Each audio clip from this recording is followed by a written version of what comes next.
Claudio Agos, ¿cómo les va? Claro, aumenta la carne, pero vinimos hasta el mercado de Liniers para averiguar qué es lo que está pasando, por qué sucede. Nos venían contando que la semana pasada y sobre todo el lunes, posterior a la jornada electoral, bajó la negociación por una cuestión, por un lado, de incertidumbre de lo que podía pasar con el tipo de cambio, es que se negoció menos y por ende subió el precio del kilo vivo un 21% aproximadamente, y eso se tradujo en el aumento también del precio de la carne que nosotros vamos a comprar a la carnicería y podría seguir aumentando tal vez el fin de semana. Lo tengo a mi lado a Sergio Pedace, él es de CAMIA, Cámara Argentina de Matarifes y Abastecedores, para que nos expliques un poco más acerca de todo esto. ¿Qué pasó después de la elección? ¿Bajó la negociación?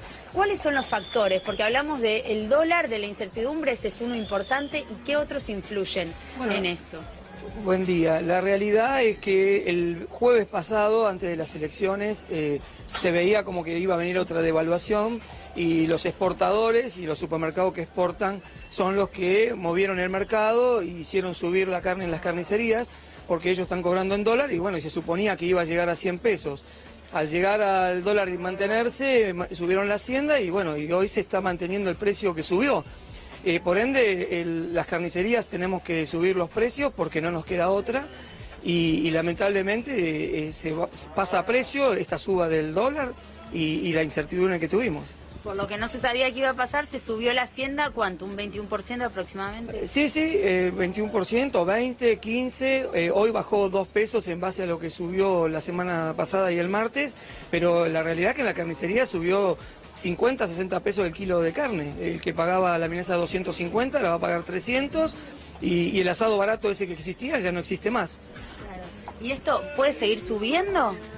Bueno, esto va a seguir subiendo en la medida que los exportadores sigan poniendo precio a la carne o a la hacienda y sigan exportando a China todos los cortes y todos los animales para China.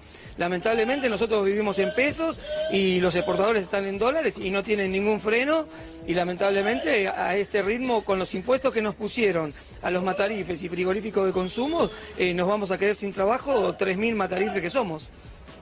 En su caso es el mercado, el consumo interno, el mercado interno ustedes se está viendo perjudicado por el precio que ponen los exportadores. Claro, los exportadores todavía no llegaron al techo. China pide todo. Arrancaron con la vaca flaca, siguieron con la gorda y ahora están con los novillos y las vaquillonas.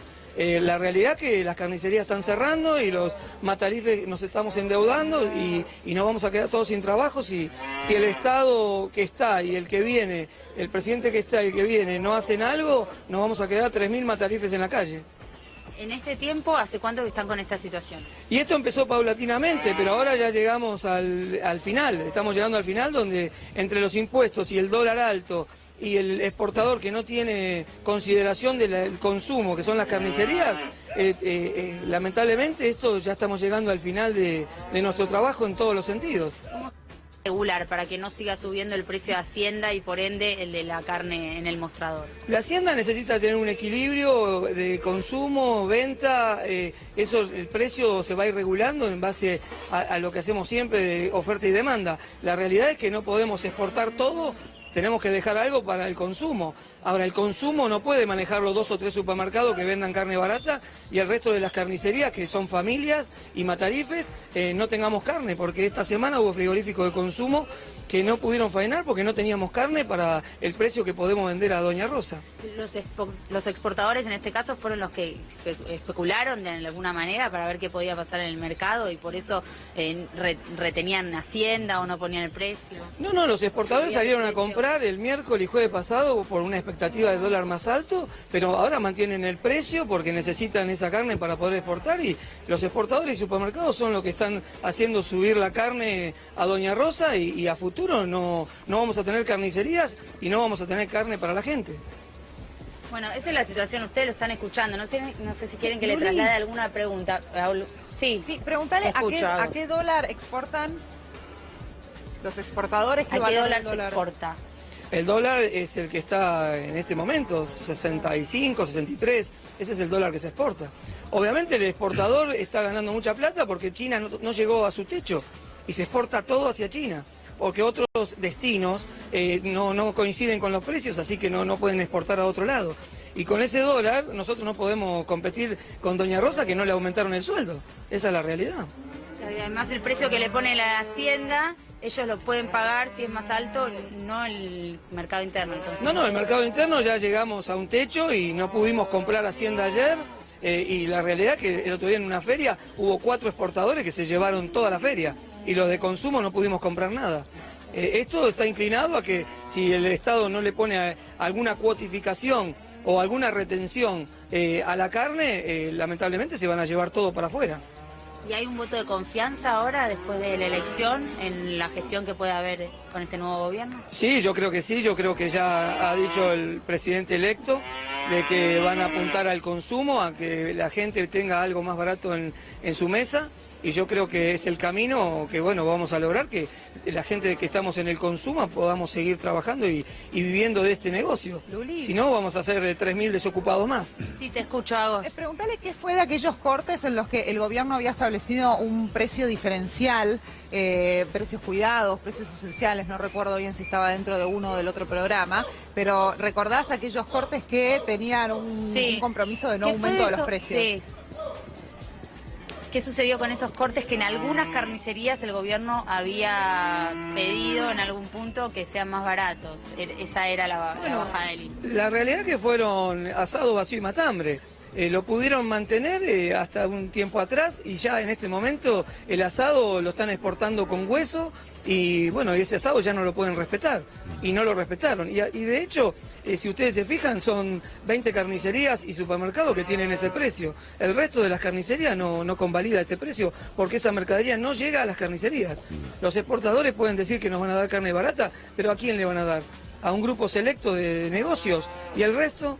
Y Doña Rosa cuando va a la carnicería vale el asado 300 pesos. Y ellos lo dijeron que iba a valer 150. Es decir, es muy poca cantidad para tanta gente. Y aparte no nos engañemos, con asado vacío y matambre no podemos alimentar a nuestros hijos. Los está escuchando. Sergio, usted habló recién de endeudamiento, que se están endeudando. ¿Tiene ahí un porcentaje? Porque a veces el endeudamiento se puede soportar y otro momento es el momento que termina ahogando a quien se endeuda. ¿En qué nivel de endeudamiento se encuentra ya? Bueno, el sector de matarifes y frigoríficos de consumo estamos endeudados ya hace un año, que estamos teniendo el problema con ARBA, con AFIP lo estamos solucionando, que es el último eslabón de las carnicerías que no le podemos facturar. Y ARBA nos está exigiendo cifras millonarias y Gastón Fossati caprichosamente no quiso solucionar el problema de los matarifes y frigoríficos y lamentablemente estamos todos endeudados y estamos todos estirando los plazos de la hacienda de consumo. Y por otro lado, como te estaba diciendo, los exportadores también habían estirado los pagos y bueno, y la cadena se está cortando. La realidad es esa. Sergio, ¿está ingresando Hacienda ahí al mercado de Liniers? Bueno, Hacienda está entrando, sí, está entrando. Ayer por un tema climático entró menos, hoy entró y se equilibró un poquito el precio, pero está manteniendo la última suba de 20%, 15%, está manteniendo esa suba que se va a reflejar a los mostradores ya, porque los carniceros, hubo gente que no quiso carne esta semana, por eso hay frigoríficos que no fainaron, pero ya está convalidado el precio. La carne valía 130 y hoy hay que venderla a 170, pero tampoco los intermediarios que estamos, que ganamos un 2% en esto, ya tampoco tenemos rentabilidad. Claro. Sergio, para que la gente que nos ve también entienda cómo es la comercialización de la hacienda, ¿los exportadores compran también la hacienda allí en el mercado de Liniers o están en otro mercado? Sí, bueno, llegaron a un acuerdo que en el mercado de Liniers tenían que comprar poco y entonces van a las ferias y se llevan todo lo de la feria y nosotros prácticamente a la feria no podemos ir, pero sí, los exportadores están acá en el mercado de Liniers. Y como yo le comentaba hoy, esta mañana, el exportador empezó con la vaca flaca, siguió con la vaca gorda, con el toro, empezó con el novillito flaco, ahora están con la vaquillona y con el novillo. Es decir, se llevan todo, es decir, nosotros nos estamos quedando sin trabajo. Y aparte nos estamos endeudando con impuestos que lamentablemente estamos pagando los impuestos de los carniceros y no lo podemos pagar. No lo podemos pagar porque nos estamos fundiendo todos.